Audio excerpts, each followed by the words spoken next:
तुलसी विवाह के दिन तुलसी के पौधे में बांध देना, यह एक चीज दरिद्रता दूर हो जाएगी, धन में वृद्धि होगी, माँ लक्ष्मी का आशीर्वाद प्राप्त होगा। आज हम जानेंगे तुलसी विवाह का महत्व, तुलसी विवाह का मुहूर्त तथा तुलसी विवाह की विधि। नमस्कार, आपका स्वागत है दोस्तों। ब्रह्मा वैवर्त पुराण में भगवान श्री कृष्ण ने नारद जी को तुलसी के एक बहुत ही रहस्यमय मंत्र के बारे में बताया है। तुलसी विवाह के पश्चात इस मंत्र का उच्चारण करने माँ से उसी क्षण व्यक्ति के सभी दोष समाप्त हो जाते हैं और उसकी दरिद्रता का अंत हो जाता है। यह मंत्र आपके मनोकामनाओं को पूर्ण करने वाला है, इसीलिए तुलसी विवाह के पश्चात इस छोटे से मंत्र का उच्चारण अवश्य करें। दोस्तों, कार्तिक का महीना हिंदू धर्म में सबसे महत्वपूर्ण माना जाता है। कार्तिक महीने में कई महत्वपूर्ण त्योहार और एकादशी का व्रत आता है, जिन्हें करने से भगवान विष्णु और माँ लक्ष्मी की कृपा प्राप्त होती है। कार्तिक मास के शुक्ल पक्ष की एकादशी को देव उठनी एकादशी के नाम से जाना जाता है। इस एकादशी का महत्व सबसे अधिक बताया जाता है, जिसके बाद द्वादशी तिथि को भगवान विष्णु के शालिग्राम रूप के साथ तुलसी का विवाह संपन्न किया जाता है। इसे त्योहार को हम तुलसी विवाह के नाम से जानते हैं। यह दिन सभी विवाहित दाम्पत्य के लिए महत्वपूर्ण होता है। देव उठनी एकादशी के दिन भगवान विष्णु 4 महीने की योग्य निद्रा के बाद जागते हैं और तभी से सभी मांगलिक कार्यों की शुरुआत होती है। इसीलिए सबसे पहला मांगलिक कार्य भगवान विष्णु और तुलसी का विवाह किया जाता है। इससे जीवन में सुख समृद्धि आती है। दोस्तों, 12 नवम्बर को देव उठनी एकादशी के दिन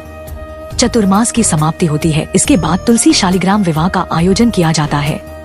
तुलसी विवाह के दिन द्वादशी तिथि 12 नवंबर को रात पर शुरू होगा। आज के इस वीडियो में हम आपको बताने जा रहे हैं तुलसी विवाह करने की सही विधि, तुलसी विवाह के दिन कौन से कार्य नहीं करने चाहिए और जानेंगे तुलसी के पौधे में कौन कौन सी चीज बांधनी चाहिए और जानेंगे तुलसी माँ का वह मंत्र जो मनोकामनाओं की पूर्ति करने वाला है। दोस्तों, ब्रह्मा वैवर्त पुराण में वर्णित प्रसंग के अनुसार एक बार नारद जी ने भगवान श्री कृष्ण से पूछा है, प्रभु तुलसी भगवान नारायण की प्रिय है, इसीलिए परम पवित्र है, वह संपूर्ण जगत में पूजनीय है, परंतु इनकी पूजा कब करनी चाहिए, तुलसी जी का विवाह कैसे करना चाहिए तथा किस मंत्र का उच्चारण करने से यह देवी प्रसन्न होती है। इस प्रकार से नारद जी द्वारा पूछे जाने पर भगवान श्री कृष्ण ने उन्हें तुलसी पूजन तथा तुलसी विवाह के संबंध में महत्वपूर्ण ज्ञान दिया है, जो आप सभी को अवश्य जानना चाहिए। भगवान श्री कृष्ण कहते हैं, जिस घर की स्त्री नित्य तुलसी का पूजन करती है और उसे जल अर्पण करती है, उसके घर से दुख दरिद्रता कोसों दूर रहती है। उसके घर में सदैव ही देवी लक्ष्मी का वास रहेगा। जो लोग कार्तिक मास में तुलसी का विवाह संपन्न करते हैं, उनकी दरिद्रता का नाश होता है। जो मनुष्य कार्तिक महीने में श्री हरि विष्णु को तुलसी पत्र अर्पण करता है, वह 100 हज गायों के दान का पुण्य प्राप्त करता है। तुलसी के पूजन से जिसे पत्नी ना हो उसे पत्नी मिल जाती है, जिसे संतान ना हो वह पुरुष पुत्रवान बन जाता है, रोगी रोग मुक्त हो जाता है और भयभीत मनुष्य निर्भय हो जाता है एवं पापी भी सभी पापों से मुक्त हो जाता है। कार्तिक मास में तुलसी का शालिग्राम के साथ विवाह करने पर दंपति जीवन में सुख शांति आती है। शास्त्रों के अनुसार तुलसी महालक्ष्मी की अवतार है, वहीं शालिग्राम को भगवान विष्णु का रूप माना जाता है। तुलसी का विवाह करते समय शास्त्रों में बताई गई विधि का ही पालन करना चाहिए, तभी यह विवाह संपन्न होता है। इससे घर में माँ लक्ष्मी और भगवान विष्णु का चिरकाल तक वास रहता है। सबसे पहले जानते हैं तुलसी विवाह के दिन कौन से कार्य नहीं करने चाहिए।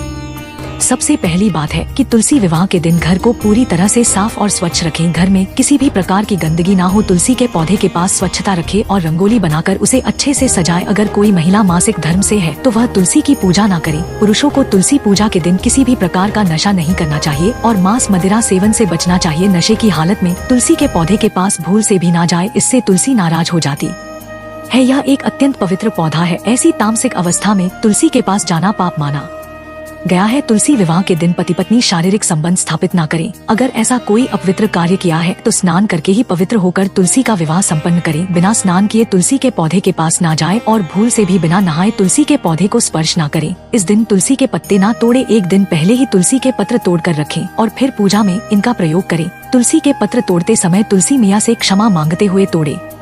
तुलसी विवाह के दौरान मन में किसी भी प्रकार के बुरे विचार न आने दे। मन को साफ और स्वच्छ रखकर ही तुलसी की पूजा करें। रात्रि में तुलसी के पौधे को स्पर्श ना करें अथवा उसके पत्ते ना तोड़े, ऐसा करना अशुभ माना गया है। रात्रि में तुलसी का पौधा निद्रा अवस्था में होता है, ऐसे में पत्ते तोड़ने पर पाप ही लगता है। तुलसी जी का विवाह करते समय तुलसी को सुहाग का सामान अवश्य चढ़ाए, इससे अखंड सौभाग्य की प्राप्ति होती है। तुलसी विवाह के दौरान तुलसी के पौधे के पास शालिग्राम रखे और उस पर तिल चढ़ाए। पूजा में तुलसी और शालिग्राम को दूध में भीगी हल्दी का तिलक अवश्य करें। शालिग्राम पर तुलसी पत्र रखकर चंदन लगाना चाहिए। तुलसी का विवाह शाम के समय करना ही सर्वोत्तम होता है। तुलसी के गमले के पास गन्ने रखकर मंडप बनाया जाता है। इसके बाद तुलसी के पास शालिग्राम रखकर तुलसी का विवाह संपन्न किया जाता है। विवाह के दौरान तुलसी और शालिग्राम पर अक्षत और फूल डालने चाहिए। विवाह के सभी नियमों का पालन जरूर करना चाहिए। तुलसी विवाह के बाद भगवान विष्णु की आरती करें और प्रसाद में तुलसी पत्र डालकर उन्हें भोग लगाए। उसके पश्चात 11 बार तुलसी की परिक्रमा करें। तो इस प्रकार से आप तुलसी का विवाह संपन्न करें। वहीं इस दिन को कुछ खास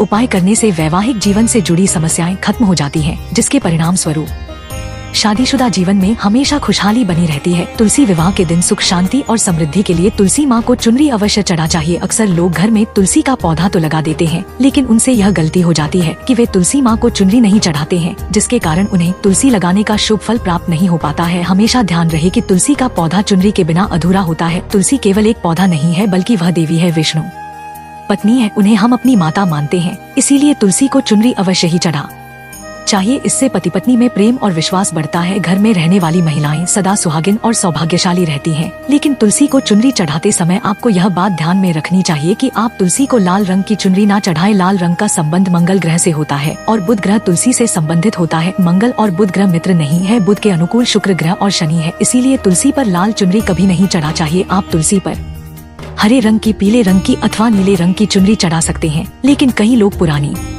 फटी हुई चुनरी तुलसी पर बांध देते हैं। ऐसा करना भी अशुभ होगा। तुलसी पर नई चुनरी ही बांधनी चाहिए। तुलसी पर चुनरी बांधने के लिए एकादशी का दिन सर्वोत्तम होता है। आप किसी भी एकादशी के दिन नई चुनरी लाकर उसे तुलसी के पौधे में बांध दे, इसके आपको कई गुना अधिक लाभ प्राप्त होंगे। तुलसी को बिना चुनरी के कभी ना रखें। अगर चुनरी पुरानी हो जाए तो चुनरी को एकादशी के दिन ही बदलना चाहिए। तुलसी विवाह के दिन एक पीला रंग का धागा लेकर अपने शरीर की लंबाई के बराबर नाप कर काट ले। इसके बाद उसमें एक 108 गांठ लगा दे और फिर तुलसी के पौधे के नीचे बांध दे। इसके साथ ही अपनी मनोकामना कहे। जब आपकी मनोकामना पूर्ण हो जाए तो इस धागे को खोलकर जल में प्रवाहित कर दे। श्री कृष्ण कहते हैं कि जो भी स्त्री तुलसी विवाह के दिन तुलसी के समक्ष इस मंत्र का उच्चारण करेगी वह सौभाग्यशाली बनेगी। जो भी पुरुष तुलसी के सामने इस मंत्र का उच्चारण करेगा उसे अक्षय धन की प्राप्ति होगी। तुलसी का यह मंत्र मंत्रराज कल्पत्रु है। यह समस्त फलों को प्रदान करने वाला है। जो भी तुलसी के सामने इस मंत्र का उच्चारण करेगा उसे संपूर्ण सिद्धियां प्राप्त होगी। वह मंत्र इस प्रकार है, श्रीम ह्रीम क्लीम एम वृंदावन स्वाहा। इस मंत्र का जाप करने मात्र से उसी क्षण व्यक्ति के समस्त पाप नष्ट हो जाते हैं और उसकी दरिद्रता समाप्त होकर अपार धन संपत्ति की प्राप्ति होती है। तुलसी विवाह के दिन तुलसी के पौधे में थोड़ा सा कच्चा दूध अर्पित करें। दूध चढ़ाते समय ओम नमो भगवते वासुदेवाय इस मंत्र का जाप अवश्य करना चाहिए। तो दोस्तों, इस प्रकार से आप भी तुलसी जी का विवाह अवश्य संपन्न करें। माँ लक्ष्मी और भगवान विष्णु की कृपा